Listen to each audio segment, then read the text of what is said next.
blessées au plus profond de leur être. C'est dans la foi qu'elles trouvent encore la force de survivre.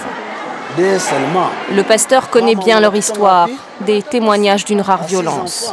Ces femmes, ces filles ont toutes été violées, agressées par des groupes armés, rebelles ou forces loyalistes. Les hommes en armes sont entrés chez moi, ils ont égorgé mon mari devant moi. Ils étaient 7. Puis l'un après l'autre, ils ont abusé de moi. Les rebelles m'ont tiré une balle dans la jambe après m'avoir violée. Mon mari a été tué. Je n'ai plus personne. Aidez-moi, je vous en supplie. Comment vais-je faire pour vivre avec mes enfants ? À l'est de la République démocratique du Congo, le viol est une arme de guerre. Ces villages dispersés sont régulièrement attaqués par des groupes armés. Objectif, contrôler les richesses minières. Des enfants enrôlés de force dans les milices, les filles servent d'esclaves sexuels, des femmes souvent torturées. Lorsqu'elles en réchappent, peu ont la chance d'atteindre Goma, la capitale du Nord Kivu.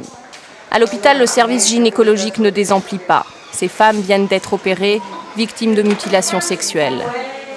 À 17 ans, cette jeune fille a vécu l'horreur. Les miliciens ont abattu mon père, ma mère et mes frères. 10 hommes en armes m'ont ensuite violée. Et puis ils l'ont fait avec des morceaux de bois. J'ai beaucoup saigné. Il y a des fois, ils peuvent aussi, par des cartouches de balles à l'intérieur et des couteaux. Donc, beaucoup de genres de trucs. Donc, ça dépend de leurs imaginations et c'est vraiment affreux. Ça peut provoquer ce qu'on appelle des fistules, qui sont des communications anormales entre deux cavités naturelles qui sont normalement séparées.